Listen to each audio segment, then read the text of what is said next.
여러분, 회심이라는 말 참 많이 들어보셨죠? 익숙한 단어잖아요. 그런데 말이죠. 이 익숙함 뒤에 우리가 어쩌면 놓치고 있을지도 모르는 정말 놀라운 신학적인 깊이가 숨어 있다면요. 오늘은 바로 그 비밀의 문을 한번 같이 열어보려고 합니다. 자, 그럼 바로 본론으로 들어가 보죠. 회심이라고 하면 여러분은 어떤 그림이 먼저 떠오르시나요? 뭔가 하늘에서 번개가 번쩍 치는 것처럼 극적인 한순간? 아니면 꾸준히 걸어가야 하는 평생에 걸친 긴 여정? 놀랍게도 정답은 둘 다 맞다는 겁니다. 회심은요, 분명히 결정적인 한순간의 사건이면서 동시에 우리의 평생 동안 계속되는 과정이기도 해요. 바로 이 흥미로운 역설, 이 긴장감 속에 오늘 우리가 파헤쳐볼 핵심이 숨어 있습니다. 우선 회심이라는 단어가 가진 여러 얼굴부터 좀 살펴볼게요. 이렇게 간단해 보이는 단어 하나를 왜 이렇게까지 깊이 들여다봐야 하는지 아마 곧바로 이해하게 되실 겁니다. 신학자들은요, 이 회심이란 걸 마치 프리즘으로 빛을 통과시키듯이 여러 각도에서 분석해요. 어떨 때는 우리가 거듭나서 성화에 이르기까지 그 신앙의 여정 전체를 통틀어서 회심이라고 부르기도 하고요. 또 어떨 때는 그 여정 속에 어떤 특정한 단계만을 딱 꼬집어서 말하기도 하죠. 마음의 변화 같은 내면의 초점을 맞추느냐, 아니면 행동의 변화라는 외적인 것에 초점을 맞추느냐에 따라서도 용어가 달라져요. 상황이 이렇다 보니 우리에겐 이 복잡한 개념을 정리해줄 명확한 지도가 꼭 필요한 겁니다. 자, 이제 회심을 이해하는 데 있어서 가장 중요한 열쇠, 핵심 중의 핵심을 살펴볼 시간입니다. 그건 바로 하나님의 역할과 우리의 역할을 아주 명확하게 구분하는 거예요. 첫 번째가 바로 성향적 회심입니다. 이건 기억하세요. 100% 하나님의 영역이에요. 하나님께서 우리 영혼 안에 믿고 사랑할 수 있는 새로운 능력의 스위치를 탁 하고 켜주시는 겁니다. 우리는 뭘 할 수가 없어요. 그저 전원이 막 들어오기 시작한 발전소처럼 그 은혜를 완전히 수동적으로 받는 상태인 거죠. 그리고 바로 그 스위치가 켜지는 순간 실제적 회심이 시작됩니다. 이제부턴 우리의 차례인 거예요. 하나님께 선물로 받은 그 새로운 능력으로 우리가 직접 믿음과 회개라는 에너지를 만들어내는 거죠. 발전소가 드디어 윙 하고 가동을 시작하는 것처럼요. 이 표를 한번 보세요. 명확하죠? 하나님의 능력 부여, 이건 우리가 수동적으로 받는 선물이에요. 하지만 그 선물을 가지고 실제로 사용하는 능력의 사용은 우리의 능동적인 활동입니다.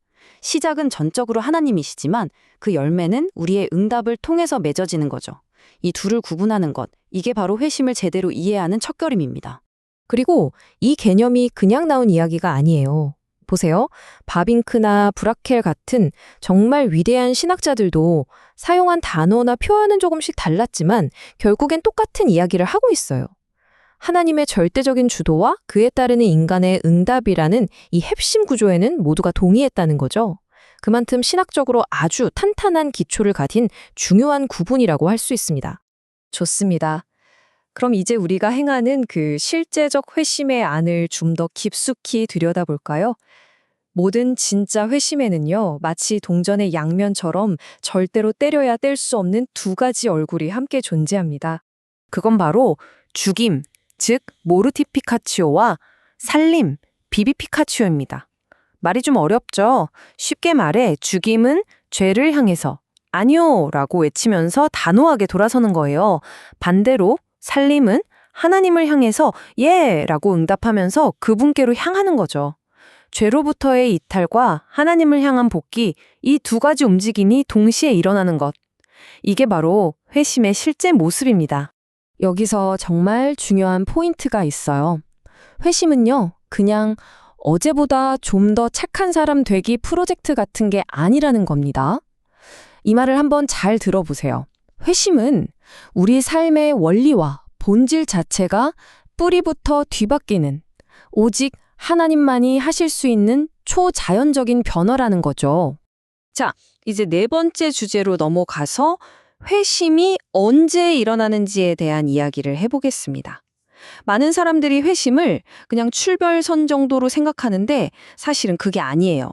회심은 경주 전체, 바로 우리 인생 평생에 걸쳐서 펼쳐지는 거대한 여정입니다. 회심의 시간표는 크게 세 단계로 볼 수 있어요. 첫째, 우리가 처음으로 예수님께 돌아섰던 그 순간, 인생의 방향이 180도 바뀌는 첫 회심이 있죠. 둘째, 그게 끝이 아닙니다. 그날 이후로 매일, 매 순간 죄와 싸우고 다시 주님께로 돌아가는 지속적인 회심이 있어요. 이게 바로 우리 신앙 여정 그 자체인 거고요. 그리고 때로는 우리가 깊은 영적 침체에 빠졌다가 정말 처절하게 다시 하나님께 돌아오는 두 번째 회심을 경험하기도 합니다. 그러니까 회심은 저기 과거에 박제된 기념품 같은 게 절대 아니에요. 바로 오늘, 지금 이 순간에도 살아 숨쉬는 역동적인 현실이라는 겁니다. 자, 이제 지금까지 우리가 살펴본 이 흩어져 있던 조각들을 하나씩 맞춰서 회심이라는 하나의 완성된 그림을 그려볼 시간입니다. 회심의 본질, 정리해 볼까요? 모든 것의 시작은 하나님의 전적인 선물, 성향적 회심입니다. 그리고 이것이 우리의 능동적인 응답인 실제적 회심으로 표현되죠. 이 응답의 구체적인 모습은 뭔가요? 바로 죄에 대해서는 죽고 하나님을 향해서는 사는 삶입니다. 그리고 이 모든 것은 단 한 번의 결정적인 순간인 동시에 우리의 평생을 관통하는 지속적인 여정이라는 것. 이것이 바로 회심의 온전한 모습입니다. 자, 이제 정말 마지막 질문 하나가 남았습니다.